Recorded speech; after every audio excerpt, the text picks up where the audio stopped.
ఈ పుస్తకాలను కొనుక్కొని చదవాలనుకునేవారు సత్యవాణి పబ్లికేషన్స్ 9652488668 పై సంప్రదించగలరు. మధుబాబు గారి అద్భుత జానపద సృష్టి మరకత మంజూష 51వ భాగం. వివరణమైపోతున్న ఆనందుడి వదనంలో వెంటనే కనిపించింది ఒకంత ఉపశమనం. వచ్చావా? ఈ ఆపద నుంచి గట్టెక్కే మార్గం చెప్పు అన్నాడు. కనిపించిన జంతువులను వేటాడి వాటి కవోష్ణ రుధిరంతో దప్పిక తీర్చుకునే ఆ అడవి జంతువు ఎంతో విషయ పరిజ్ఞానం ఉన్నట్టు మాట్లాడటం మహా ఆశ్చర్యాన్ని కలిగించింది త్రికూటుడికి. మనకి ఎదురయ్యే ఆపదలన్నింటినీ మంత్రాలతో ఎదుర్కోవటం కుదిరే పని కాదు ఆనందులవారు. నమీకుడి జలభూతాన్ని మీరు మీ మంత్రాలతో మట్టుబెట్టలేదు, మానవ శక్తిని వినియోగించారు. ఆనందుడి ముఖంలో ముఖం పెడుతూ చెప్పింది నల్లపిల్లి. అది నా గొప్పతనం కాదు. నువ్వు, ఆ ఉడతలు, ఆ జింకలు, ఆఖరికి పిడికిలి ప్రమాణంలో కూడా లేని అక్కుపక్షి కూడా సాయం చేశారు. ఆ రోజు నీటి మడుగు దగ్గర సంఘటనను గుర్తు చేసుకుంటూ అన్నాడు ఆనందుడు. అదే నేను చెప్పబోతున్నాను. ఇప్పుడు మీకు పడుతున్న ఈ దురవస్థకి కారకుడైనటువంటి ఆ నమీకుడు ఈ అడవి మధ్యలోనే ఉన్నాడు. తన దృష్టినంతా ఒక మట్టికుండ మీద కేంద్రీకరించి మంత్రాలు చదువుతున్నాడు అన్నది నల్లపిల్లి. తామెవరూ తమ మంత్రశక్తుల సాయంతో చూడటానికి సాహసించలేని దృశ్యాన్ని ఆ అడవి జంతువు అతి తేలికగా అదేదో చాలా సామాన్యమైన దృశ్యం మాదిరి వర్ణించటాన్ని చూసి ఆశ్చర్యచకితులైపోయారు అందరూ, మాతంగితో సహా. వాడు మంత్రపఠనం తీవ్రతరం చేస్తున్న కొద్దీ నాకు శక్తి సన్నగిల్లిపోతున్నది అస్పష్టంగా అన్నాడు ఆనందుడు. వాడు తడబడి తన పఠనాన్ని ఆపేటట్లు చేయండి, మీ సమస్య పరిష్కరించబడుతుంది అన్నది నల్లపిల్లి. ఏమిటి? అడిగాడు హీనస్వరంతో ఆనందుడు. అయ్యో, 2 క్షణాలు ఊపిరి అడగపోయేసరికి మీకు అన్నీ అయోమయంగా కనిపిస్తున్నాయి, ఆలోచించండి వెక్కిరింపుగా అన్నది నల్లపిల్లి. చెమటలు క్రమ్ముతున్నాయి ఆనందుడి ముఖం మీద. వాటిని తుడుచుకుంటూ తీవ్రంగా ఆలోచించాడు. చటుక్కున అతని మనసులో మెదిలింది ఒక నామధేయం. మధుమతి, మహారాణి మధుమతి. అప్రయత్నంగా వెలువడింది ఆ మాట అతని నోటి నుంచి. శివంగుడికి త్రికూటుడికి తెలియలేదుగాని మాతంగికి తెలిసిపోయింది. రావాలి మహారాణి, మా ఆనందుల వారికి మీతో పెద్ద అవసరమేదో వచ్చింది. తను కూడా బిగ్గరగా పిలిచింది. ఆగి ఆగి వీస్తున్న గాలితెరల మీదుగా అడవిలోకి ప్రవేశించిందా పిలుపు. సరిగ్గా 20 క్షణికాల తరువాత అతివేగంగా ఎగురుకుంటూ వచ్చింది తేనెటీగల రాణి మధుమతి. అడవి మధ్యలో ఒక దుర్మార్గుడు మంత్రప్రయోగాలు చేస్తున్నాడు. అతని దృష్టిని మరల్చాలి, అతని ఏకాగ్రతను భగ్నం చెయ్యాలి. నాకు సహాయం చేయగలవా? అస్పష్టంగా అడిగాడు ఆనందుడు. మీరు సృష్టించిన పచ్చదనం మా బలగాలను మహాబలవంతులుగా తయారు చేస్తోంది. మీరు చెప్పిన పని చేయటం మాకు చాలా సులువు, చూస్తూ ఉండండి అంటూ ఎంత వేగంగా వచ్చిందో అంతకు రెట్టింపు వేగంతో వెళ్లిపోయింది ఆ తేనెటీగల రాణి. చూపుడు వేలుతో గట్టిగా మీటితే ప్రాణాలు వదిలే ఒక చిన్న ప్రాణి మహామంత్రవేత్త ఏకాగ్రతను ఎలా భగ్నం చేయగలదు? ఆశ్చర్యంగా అన్నాడు త్రికూటుడు. చూడండి, మీకే తెలుస్తుంది అన్నది నల్లపిల్లి. గాలిలోకి లేచిన మట్టికుండ మీదనే దృష్టిని నిలిపి ఉన్న నమీకుడి చెవికి చేరింది ఒక శబ్దం. బిగుతుగా బిగించిన యుద్ధభేరీ చర్మం మీద ఎవరూ అరచేత్తో అలవోకగా తడుతున్నట్టుంది అది. అదేమిటో అతనికి అర్థం కాకముందే జరిగిపోయింది ఒక జరగకూడని పని. రుధిరజ్యోతులు వెలుగుతున్న వలయం చుట్టూ ఒకరి చేతులు ఒకరు పట్టుకుని నిలబడిన అతని శిష్యుల్లో ఉన్నట్లుండి వచ్చింది చలనం. తను పట్టుకున్న తన సహచరుల చేతుల్ని వదిలేసి తన మెడను తడుముకున్నాడు ఒక శిష్యుడు. చటుక్కున నేలను తాకింది గాలిలోకి లేచి ఉన్న మట్టికుండ. అవమానం, అపచారం, మంత్రపఠనానికి విఘ్నం, మహాపచారం అదిరిపడి అరిచాడు నమీకుడు. చురుక్కుమన్నది అతని మెడ కూడా. చటుక్కున చేతినెత్తి మెడను తడుముకున్నాడు. చేతికి తగిలి క్రింద పడిపోయింది లావుగా ఉన్న ఒక తేనెటీగ. ఇదేమిటి? ఈ అవసర సమయంలో ఇది ఎక్కడ్నుంచొచ్చింది? ఆశ్చర్యంగా అడుగుతున్న అతని కనులకు కనిపించారు అతని మాదిరిగానే మెడలను చేతులను గబగబా తడుముకుంటున్న అతని శిష్యులందరూ. అపచారం, వలయం చుట్టూ నిలబడిన తరువాత మనం చేతుల్ని కలిపే ఉంచాలి, వదలకూడదు అరిచాడు నమీకుడు. చేతుల్ని వదిలేయటమే కాదు, తేనెటీగలలో ఉండే విషపదార్థం తమ ఒంటికి సరిపడని వారు 4 అతని శిష్యుల్లో. గుమ్మడికాయల మాదిరి వాచిపోయాయి వారి ముఖాలు, లావెక్కిపోయాయి కాళ్ళు చేతులు. వలయం దగ్గర్నుంచి అవతలికి పరిగెత్తటానికి ప్రయత్నం చేస్తూ క్రింద పడిపోయారు. భగభగలాడుతున్న కొలిమిలో పెట్టబడిన ఇనుపచువ్వ వేడెక్కి ఎర్రగా మారిపోయినట్లు తయారైన మట్టికుండ అంతెత్తు నుంచి క్రింద పడిన తర్వాత కూడా ముక్కలు ముక్కలైపోలేదు. కాని ఎర్రదనం తగ్గిపోయింది. అంతకుముందు మాదిరిగానే నల్లగా తయారైంది. ముఖాలు ఉబ్బి అవయవాలు వాచి ఊపిరి తీసుకోవటం మహా కష్టమైపోతున్నట్టు గిలగిలలాడుతున్న తన శిష్యుల దగ్గరికి పోయి తన ఎడమ చేత్తో వారందరి శరీరాలను తడుముతూ ఏదో మంత్రాన్ని చదివాడు నమీకుడు. నెమ్మదిగా అతి నెమ్మదిగా తగ్గిపోయింది వారిని ఆవరించుకుంటున్న మైకం. పూర్తిగా తగ్గిపోవటానికి మాత్రం 2 ఘడియలు పట్టింది. ఎందుకిలా జరిగింది? ఎవరి పనిది? ఏ శక్తి నా మంత్ర పఠనాన్ని అడ్డుకున్నది? అయోమయంగా చూస్తూ నిలబడిన మాయాసుందరిని అడిగాడు నమీకుడు. అదే అర్థం కావటం లేదు. మన చుట్టుపట్ల ఎటువంటి మంత్రప్రయోగమో జరగలేదు అన్నది ఆమె. మనం సృష్టించిన మంత్రజ్వాలలు ఈ ప్రదేశంలో ఉన్న తేనెటీగలను భయపెట్టి ఉంటాయా? ప్రాణాలు వదిలి క్రింద పడిపోయిన కొన్ని ఈగల్ని పరిశీలనగా చూస్తూ తనలో తను అనుకున్నాడు నమీకుడు.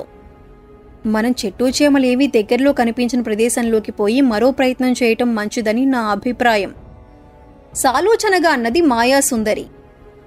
ఈ రోజుకు మనం చేయగలిగిందేమీ లేదు. కోల్పోయిన ధైర్యాన్ని శక్తియుక్తుల్ని కూడగట్టుకోవటానికి వారికింకా కొంచెం సమయం పడుతుంది. ఈలోపు తెల్లవారిపోతుంది. నీరసంగా లేచి కూర్చున్న తన శిష్యుల్ని చూస్తూ గాఢంగా నిట్టూర్చాడు నమీకుడు. అతడికి కాని మాయాసుందరికి కాని కనిపించలేదు.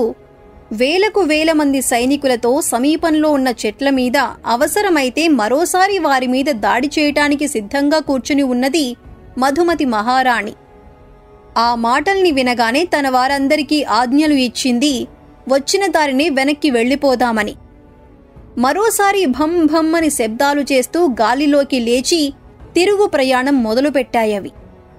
కన్ను మూసి కన్ను తెరిచేటంతలో దూరంగా వెళ్లిపోయాయి. అది అసలు పోరాటమంటే. చూశారా ఆనందులవారు? భగవంతుడి సృష్టిలో ఉన్న విచిత్రం. చిటికి గట్టిగా వేసి చేతి వేళ్లతో నలిపితే గుటుక్కుమనే అల్పప్రాణుల వల్ల ఎటువంటి పని సాధ్యపడిందో.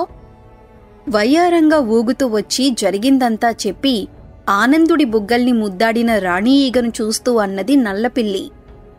నీ అనుచరులు కొందరు ప్రాణాల్ని కోల్పోయినందుకు నాకు బాధగా ఉన్నది అన్నాడు ఆనందుడు రాణీ ఈగతో. మరేం పర్వాలేదు ఆనందులవారు. వారి స్థానంలోకి ఇంకో 100 మందిని ప్రసవించి వాళ్లు లేని లోటును పూర్తి చేసుకుంటాను. ఒక చోట నుంచి మరో చోటికి మేము ప్రయాణమవుతున్న సమయంలో ఇప్పుడు ప్రాణాలు పోగొట్టుకున్న వారికంటే 10 రెట్లు ఎక్కువ మందిని పోగొట్టుకుంటూ ఉంటాము. అన్నీ తెలిసినవారు మీరు. పుట్టిన ప్రతి ప్రాణి ఏదో ఒకప్పుడు గిట్టక తప్పదు. అందుకు చింతించకూడదు అన్నది రాణీ ఈగ. నీ రుణం నేను తీర్చుకోలేను. ఈ నమీకుడి గోల అణిగిపోయిన వెంటనే మీకోసం ఒక ప్రత్యేకమైన కొండలోయను సృష్టించి ఇస్తాను. అక్కడ మీరు యథేచ్ఛగా జీవనం సాగించవచ్చు. అక్కడ ఉన్నవారందరూ మాతంగితో సహా మహా ఆశ్చర్యపోయేటట్టు ఒక వరం ఇచ్చాడు ఆనందుడు. ఆనందం, మహదానందం. ఆనందులవారు, అప్పుడు మేమే మీకు రుణపడిపోతాం. మరోసారి అతని బుగ్గను ముద్దాడుతూ అన్నది రాణీ ఈగ. చాలు, ఇక చాలు, మాటలెక్కువైపోయాయి ఉన్నట్లుండి చిరాకుగా అన్నది మాతంగి. నిజమే ఆనందులవారు, పంపించేయండి అన్నది నల్లపిల్లి కూడా. తల ఊపాడు ఆనందుడు. వెంటనే గాలిలోకి లేచింది ఆ ఈగ. సిద్ధంగా ఉన్న తన సైనికులతో కలిసి అడవిలోకి వెళ్లిపోయింది. ప్రస్తుతానికి నమీకుడి ప్రయత్నం విఫలమైంది. మనకి ఊపిరి తీసుకునేందుకు సమయం లభించింది. ఇక ఇప్పుడు చెయ్యవలసిందేమిటి? అందరమూ కలిసి వాడిని ఎదిరించటమేనా? అడిగాడు శపంగుడు. ఎదిరించటం ఏమంత కష్టం కాదు, కానీ విజయం లభిస్తుందన్న నమ్మకం మాత్రం లేదు అన్నాడు త్రికూటుడు. దగ్గర్లో ఉన్న ఒక చెట్టు మొదలును ఆనుకుని కూర్చున్న ఆనందుడి వైపు చూసింది మాతంగి. తన బాబయ్య దగ్గర గోవుల్ని మేపుతూ అమాయకుడి మాదిరి అగుపించిన ఆనందుడు కాదతను. అపూర్వమైన కాంతి కనిపిస్తోంది ఆ కనుల్లో. విపరీతమైన తెలివి ప్రతిఫలిస్తోంది కదలికల్లో. నమీకుడిని ఎదిరించటం ఎలాగోనని తర్జన భర్జనలు పడటానికి సిద్ధంగా ఉన్న త్రికోటుడిని, శబంగుడిని మౌనంగా ఉండమని సైగ చేసింది మాతంగి. మనం ఎవరినైనా ఎదిరించటంలో 2 విషయాలు గట్టిగా గుర్తుపెట్టుకోవటం బాగుంటుంది అంటున్నది నల్లపిల్లి. ఏమిటవి? కుతూహలంగా అడుగుతున్నాడు ఆనందుడు. మనం ఎదిరించిన శత్రువు ఎటువంటివాడో తెలుసుకోవాలి. ఎందుకు ఎదిరిస్తున్నామో మనకి తెలిసి ఉండాలి. ఆత్మరక్షణ కోసమా, అతన్ని భయపెట్టి అవతలికి పంపటానికో లేక హతమార్చటానికో యుద్ధం చేస్తున్నామా? అడిగింది నల్లపిల్లి. కనులు చిట్లిస్తూ ముఖం తుడుచుకున్నాడు ఆనందుడు. నమీకుడితో ప్రస్తుతం మనకి పనేమీ లేదు. కాని వాడు తన చీకటి దేవతను చెర నుంచి విడుదల చేయకుండా ఉండాలని అనుకుంటున్నాం అన్నాడు. ఆ దేవత ఎక్కడ ఉన్నదో వాడికి తెలుసా? అడిగింది పిల్లి. తల అడ్డం తిప్పాడు ఆనందుడు. పోని మీకు తెలుసా? ఇంకో ప్రశ్న వేసింది అది. మాతంగి చెప్పింది వెంటనే సమాధానం, ఒక్క రాకేంద్రుల వారికి తప్ప మరెవ్వరికీ తెలియదు అని.